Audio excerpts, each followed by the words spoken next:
guys. Today is Constitution Day, September 17th, and I'm here in front of our courthouse to read to you this book. It's called We the People. It's by Lynne Cheney. Its paintings are by Greg Harlin. This tells the story of how the Constitution came to be written. Astride his favorite horse Nelson, General George Washington looked on as thousands of British soldiers marched out of Yorktown, Virginia to lay down their arms. It was October 19th, 1781, and America, with help from France, had just won the battle that would end the Revolutionary War. For the British, the loss was a shock. Theirs was the mightiest army in the world, and they had thought it impossible that the Americans would defeat them. According to tradition, the soldiers marching out of Yorktown played a song called "The World Turned Upside Down." For citizens of our country living on a vast and bountiful continent, it seemed a new age was dawning. A free and independent America would surely prosper and become a great and mighty nation.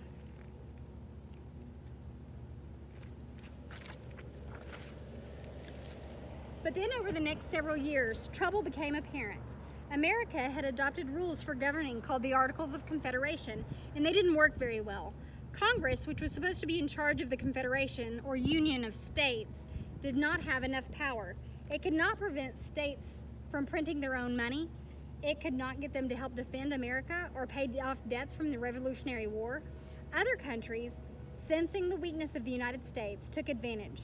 The British refused to move out of military posts they were supposed to give up after the war. In Massachusetts, farmers who couldn't pay their debts rose up against the government. When they tried to seize a building in Springfield where guns and ammunition were kept, militia fired upon them. Americans were killing Americans. Was our country, which had so recently won its independence, now going to come apart?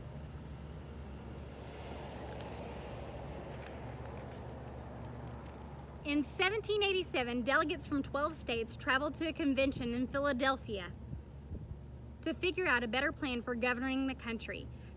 Congress had instructed them to revise the Articles of Confederation, but some were thinking well beyond that. James Madison of Virginia, the first delegate to arrive from out of town, had studied how nations worked and was convinced America needed a much stronger government than the Articles could provide, and soon. The current government, he believed, was near collapse. In his room at a Philadelphia boarding house, Madison, a small man of great learning, labored over a plan to present to the convention. His boldest idea was that the nation's government start with the people. As it was, state legislatures were choosing the members of Congress. Madison proposed that the people have a direct say in who represented them.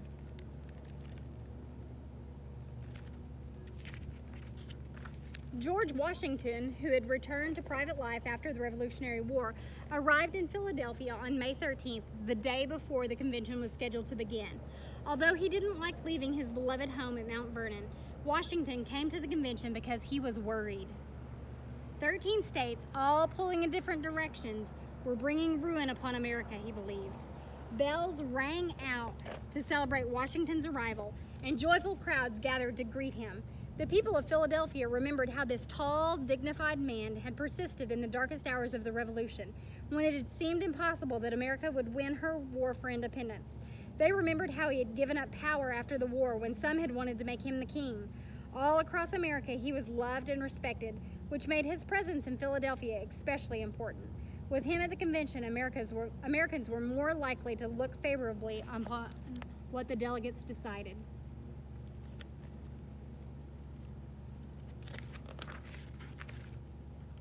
Not until May 25th, 11 days after the convention was supposed to start, were there enough delegates for it to begin. 29 men gathered in the Pennsylvania State House. They elected George Washington the convention's president and made rules, including one that pledged them all to secrecy. James Madison had used the time leading up to the convention to present his ideas to his fellow Virginians, and on May 29th, one of the Virginia representatives proposed Madison's plan to the assembled delegates. As Madison, seated close to George Washington, took notes, Governor Edmund Randolph described a government of 3 branches: legislative, or the Congress, judicial, or the courts, and the executive branch. The legislative branch would have 2 parts, or houses, with people from each state electing members of the first house. Some delegates argued that the people couldn't be trusted to choose their own representatives. but most disagreed. They thought that the place for government to begin was with the people.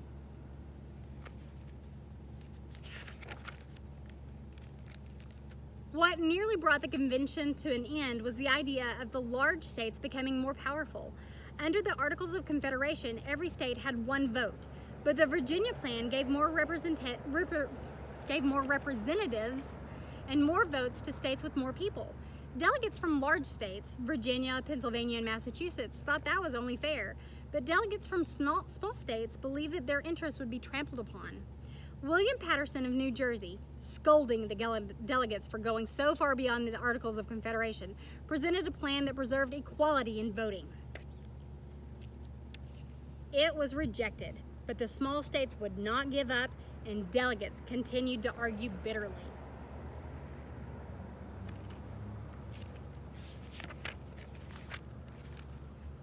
The oldest delegate was inventor and statesman Benjamin Franklin. At 81, he had trouble walking and was carried in a sedan chair from his home to the convention. Franklin commanded great respect, but not even he could get the quarreling delegates to put their anger aside. Through most of June, they fought, their tempers made worse by the hot weather. It was sweltering as Roger Sherman of Connecticut proposed that in one house of the legislature, states be represented according to size, and in the other, the Senate, each state have an equal number of votes. The idea went nowhere. Large states were not willing to give up anything to the smaller ones. Dr. Franklin suggested that the delegates send for a chaplain to lead them in prayer. The leaders of the revolution had sought God's help, he said, and so should those who were trying to build a new nation. That's Benjamin Franklin. The delegates did not send for a chaplain, but as the 4th of July neared, they did stop arguing long enough to appoint a committee to seek a way out of their difficulties. Acting on a suggestion by Dr. Franklin, the committee crafted what became known as the Great Compromise. It made Mr. Sherman's proposal more appealing to large states by having all legislation concerning money begin in the first house of the legislature, where the big states had more power. One evening in his garden, Dr. Franklin showed the visitors a curiosity someone had sent him, a two-headed snake preserved in a vial. Such a creature made the point, he said, that compromise was often crucial to progress.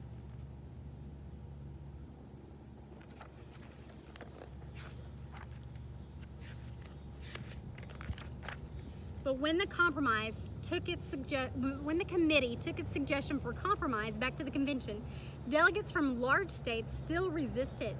Governor Morris of Pennsylvania, a tall, commanding man with a wooden leg, was particularly angry that small states were threatening to form a separate union unless there was equal voting in the Senate. The country would be united one way or another, he said, offering a threat of his own. If persuasion does not unite it, the sword will. He's saying he's going to fight. Delegates also fell to quarreling about who should be counted in order to figure out how many representatives the state should have. Southerners wanted to count slaves so that their states would have more representatives. Northerners, especially those who hated slavery, objected, not wanting to give the South more power. It seemed as though the convention might fall apart, and with it, the country.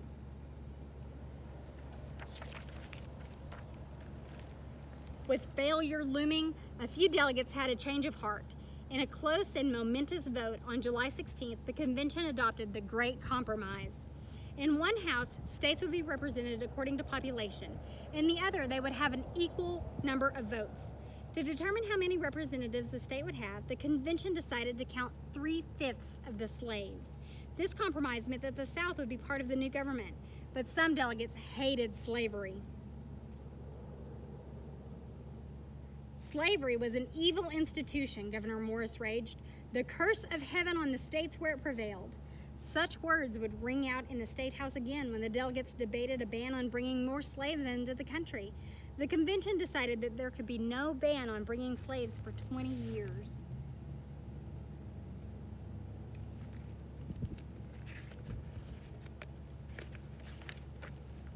The delegates moved on to other decisions. By July 26th, they were ready to have a group called the Committee of Detail go to work. Organizing the points that the delegates had agreed to, the members of the committee, headed by John Rutledge of South Carolina, wrote the first draft of the Constitution. They named parts of the government and certain offices that the delegates had created. calling the first house of Congress the House of Representatives, and its leader the Speaker. They called the highest body in the judicial branch the Supreme Court, and named the head of the executive branch the President of the United States. While members of the committee were at work, other delegates took a break. George Washington went fishing.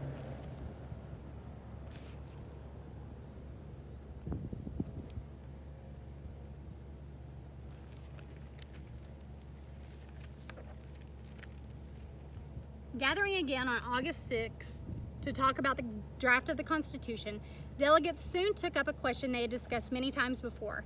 How should the president be elected? Should the state legislatures make the choice, or members of Congress?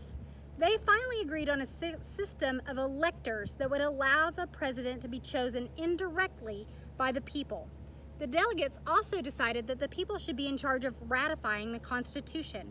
Rather than seek the approval of state legislatures, delegates chose to submit the Constitution to specially elected conventions in every state. When the Committee of Style and Arrangement, the delegates assigned to write the final version of the Constitution, got to work, they emphasized at the beginning of the document that the Constitution would become supreme law only when the people decided it should be so.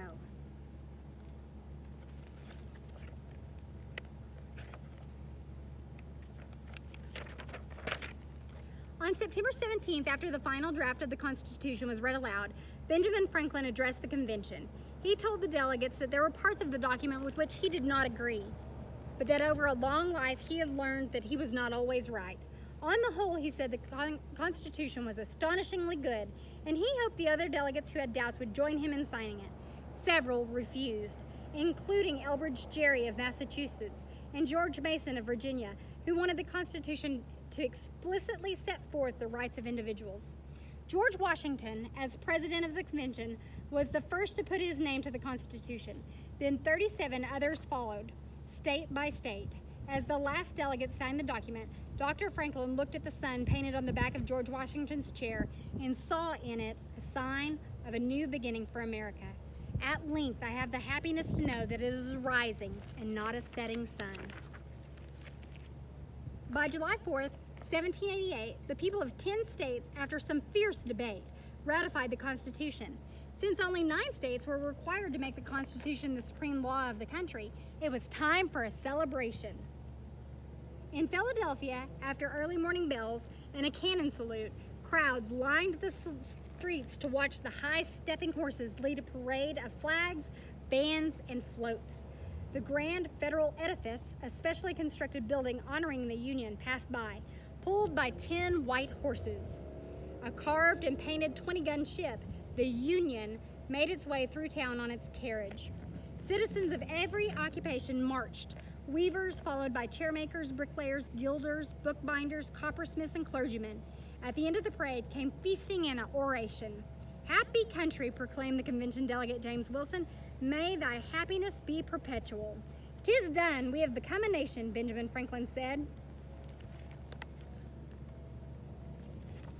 So there's the edifice. And look, back here, there's a ship. They're bringing a whole ship down the streets.